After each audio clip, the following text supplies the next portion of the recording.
آیه شریفه که تلاوت کردم در مورد امتحان و آزمایش و ابتلایی است که خداوند متعال به عنوان سنت حتمیه خودش در قرآن اشاره میکنه. میفرماید احسب الناس ان یترکوا ان یقولوا آمنا و هم لا یفتنون. آیا مردم گمان میکنند که ما اونها رو بدون امتحان رها خواهیم کرد؟ ولقد فتنا الذین من قبلهم، در حالی که همه امت‌های گذشته اینها امتحان شدند. عرض میکنم این وقایع و حوادث، این مرگ عزیزان که برای انسان پیش میاد، در واقع امتحان و ابتلا خداوند متعال. همه انسان ها آزمایش شدن، از این به بعد هم این سنت الهی برقرار خواهد بود. ولقد فتنا الذین من قبلهم ولیعلمن الله الذین صدقوا ولیعلمن الکاذبین. خب اگر اینجا در جمع طلاب بزرگوار هستیم در محضر اساتید خودم، این فاء رو اگر فاء تفریع بگیریم، شهودی به وجود بیاد توی آیه شریفه که مرحوم طبرسی در مجموع البیان اشاره میکنه، مفسرین دیگر هم اشاره کردن که اگر این فاء تفریع باشد، خداوند متعال آزمایش میکند و یعلم ان الله الذین صدقوا، تا اینکه بداند چه کسانی راست میگن یا دروغ میگن. خب اگر تفریق باشه، وقت علم خداوند زیر سوال میشه که خداوند متعال بنده هاشو نمیشناسه، بنده ها شکارن، این بنده ها رو آزمایش میکنه تا بداند که کیا راست میگن کیا دروغ میگن، در صورت که خداوند متعال عالم به ما کائن و به ما یکون و کائنه. و پس این امتحان برای دانستن خداوند متعال نیست. حالا بعضی ها اینجا توجیه کردن این آیه شریفه رو، ولی اگر ما این فا رو اینجا به معنی استیناف بگیریم، ظاهرا مشکل حل میشه. خداوند متعال همه انبیاء الهی گذشتگان رو امتحان میکند و میداند کیا راست میگن کیا دروغ میگن. لازم نیست که پس بداند که راست میگن، این پس کار خراب میکنه. اگر فا رو اگر اینجا عرض میکنم که استیناف بگیریم، مشکل حل میشه. خداوند متعال در واقع امتحان میکند بندگانش را و میداند از همون اول، قبل از اینکه انسان ها خلق بشن، قبل از اینکه انسانی وجود داشته باشد، خداوند علم دارد به اینکه چیز راست میگه که دروغ میگه. یکی از عرض میکنم که اهداف در امتحان خداوند، خدایی که خودش علم داره، میداند این بنده چه کاره است. خب پس چرا امتحان کرده انسان رو؟ چرا انسان رو در بوته آزمایش قرار داده؟ علتش چیه؟ یکی از علت‌ها می‌فرمایند برای اینکه انسان رو به خودش بشناسونه. یکی از صفاتی که انسان داره میگن حب ذاته. انسان حب ذات داره، خودش رو خیلی دوست داره. بعد می‌فرمایند که حب الشیء یغنی و یسم، محبت به یک چیزی انسان رو کلافور میکنه، دیگه نمیفهمه، معایب خودش رو متوجه نمیشه. این آقای انسان، خدا میدونه تو آدم این کار نیستی، ولی این انسان باورش نمیشه، چون حبش ذات داره. هر چیش میگن آقا ای شما اینه، شما دست به این گناه میزنید، میگه نه ما پاکیم. ولی وقتی در میدان آزمایش قرار گرفت، خودش رو میشه متوجه میشه که در میدان آزمایش من چند مرده عوضم، من چه کنم؟ لذا یکی از اهداف آزمایشات و ابتلاها و گرفتاری‌ها این است که انسان رو خداوند متعال خودش بشناسونه، خودش بفهمه چه کار است.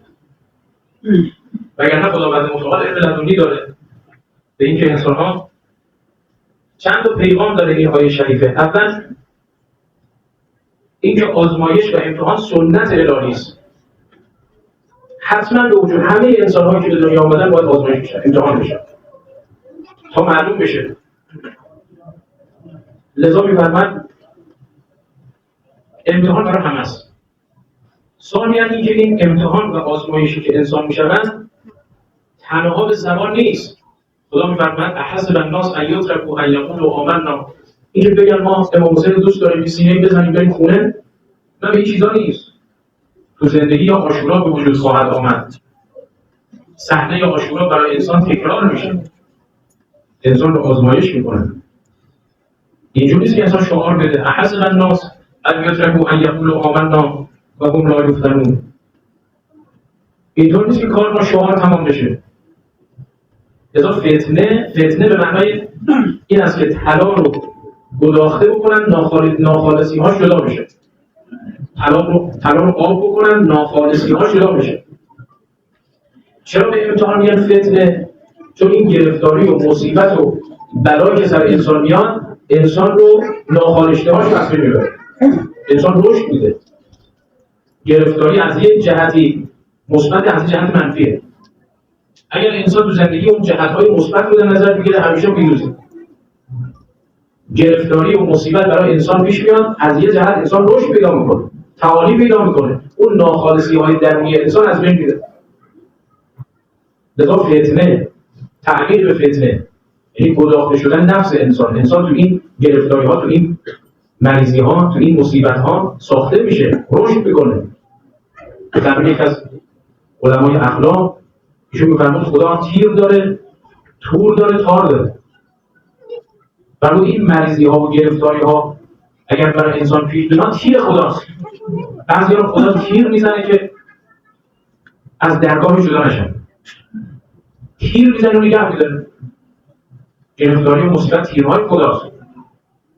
او که ما بعضی اون آدم حسابی نیستیم، تا تیر رو نظر ما وای نیستیم. ان الانسان لیطغی. او انسان آدمیزاد باید جلوشو باز کنید میره پوستش رو نگاه می‌کنه. خدا باید تیر بزن نگه داری انسان تا این مریضی نباشه، تا این گرفتاری نباشه. این مصیبت‌ها انسان رشد میده. انسان متوجه شما به یک جاده‌ای که این ماشین اگر حرکت بکنه این دست‌انداز نداشته باشه راننده خوابش میاد. و این دست‌انداز باعث میشه راننده بیدار بشه. متوجه بشه، از خواب بیدار بشه. تصادف نکنه، گرفتار نشه. این مریضی‌ها، امتحان‌هایی که خداوند متعال از انسان میگیرن، یک علتش همینه.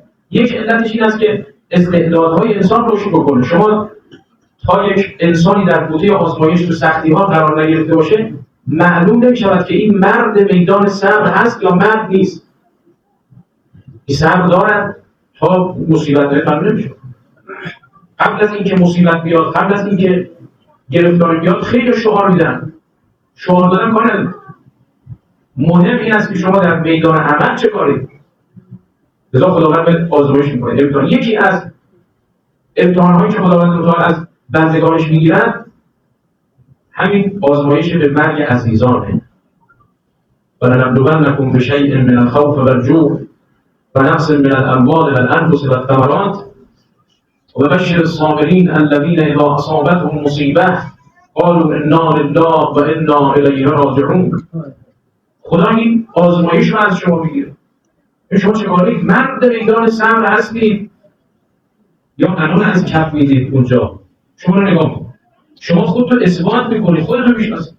در میدان امتحان و آزمایش شما خودتو میشناسید. من مرد میدانش هستم یا نیستم؟ انسان خودشو میشناسه. ولنبلونکم بشیء من الخوف والجوع. یکی از امتحان‌ها سفر آخرته. این مجالس ذکر موت برای این است که من شما آگاه بشیم، بیدار بشیم، خواب نمانیم. هر چه انسان میکشه از این قفلتش میشه، از اینکه خواب تو زندگی. موتو قبل ان تموتو، برای قبل از اینکه خودتون بیدار بشید. اینا برای بیداری ماست. اینکه این عزیز بزرگوار امروز از دست ما میره، برای من با درس عبرت باشه که پیش خودم بگم یه روز منم باید برم جمع کنم برم بگورم. این برای من درس عبرته. همه ما این سفر رو در پیش داریم، سفر آخرت. خب اون کسی که از دار دنیا میره، لحظه جان دادن اولین سختی است که به اون میرسه. این لحظه جان دادن، انسان جان از بدنش وارد میشه. اون داستان حضرت موسی رو علما درس پس میدیم محضرشون که حضرت اسرائیل آمد نازل شد یا موسی نبی من آمدم که قبضه رو کنم و من مهلت بده، هیچ مهلتی من نمیدم. اذا جاء اجلهم لا یستأخرون ساعة ولا یستقدمون. ذره این منفر میشه. خب از کجا جانت رو قبض کنم. گفت از این دستان، گفت این دستانی که تورات رو حمل کرده، و از این دهانی که با خدا مستقیم صحبت کرده، موسی کلیم الله، حیا نمی‌کنی از این دهان رو قبض رو کنی؟ از این پاهانی که برای مناجات با خدا به سوی کوه طور رفته، از این پاها می‌خوای قبض رو کنی؟ حیا نمی‌کنی؟ این اورنج خوشبو رو دادن دست حضرت موسی، قبض روح شد. یا اهل الانبیا موتن کیف بدن الموت. فرشته‌ها برگشتن ای موسی، ای کسی که آسان جان، یه نارنج دست دادم جان از بدن خارج شد، این قبض روح چگونه بود برای تو؟ کشان تصدق و یه حیه. خیلی سخته. اولین سختی در مرگ همین جان دادن انسان. راوی آمد محضر امام معصوم عرض کرد که یا رسول الله، دو جور حدیث از شما مرسید. بعضی از احادیث مثل همین حدیث جان کندن خیلی مشکل، خیلی سخته انسان جان از بدنش خارج بشه، کار سختیه. بعضی از احادیث یا که مؤمن و شیعه امیرالمؤمنین با جان از بدنش خارج بشه، کما این وارد، که مثل آب خنک در روز گرم تابستان. از کردیم در رسول الله این دوتا ما متوجه نمیشیم.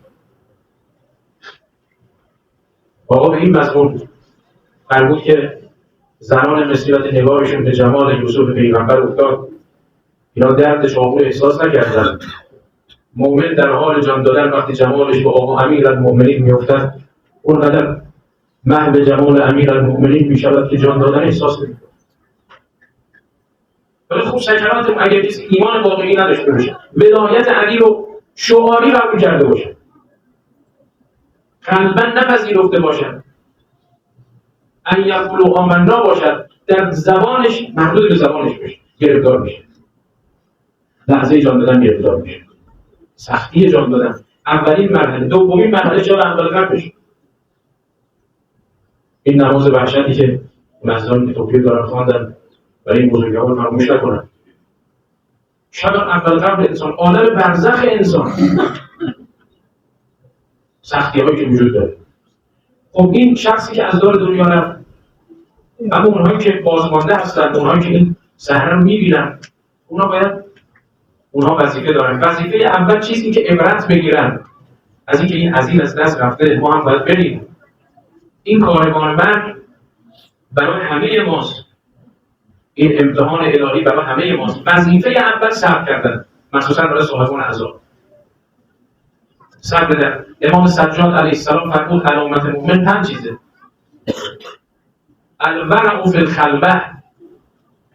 مؤمن واقعی اون کسی است که در خلوت خودش تقوا داشته باشد. جلو مردم تصویر از گرفتن هنر نیست. در خفا و خلوتش از خدا ترس داشته باشه، خدا رو ببینه، ناظر ببینه خدا رو. اون میشه مؤمن واقعی. خدا رو در خلوت خودش نگاه کنه، ناظر ببینه. الورع فی الخلوه و الصدقه فی القله. بعضی ما صدقه بدن میگن پول نداریم. علامت مؤمنی که شما نداری یا صدقه بدی، اون موقع حسابه. اون که داراست، حالا داشته باشه یا نداشته باشه، فرق می‌کنه.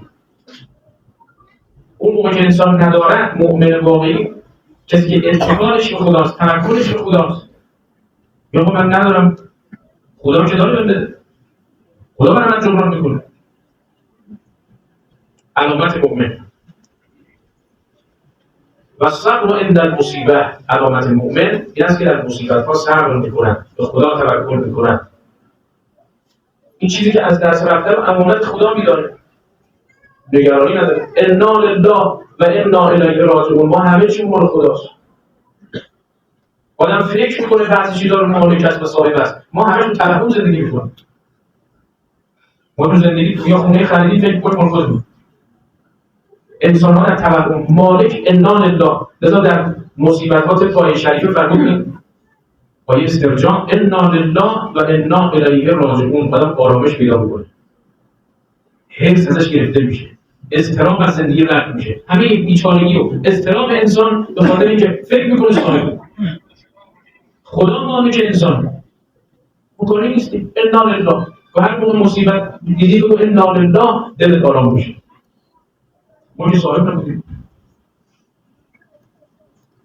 برای حلم عند الغضب، مؤمن کسی که وقتی غضب میکند خشمش رو فرو ببرد. و صدق فی الخوف، در زمان حضرت ختم مرتبت محمد مصطفی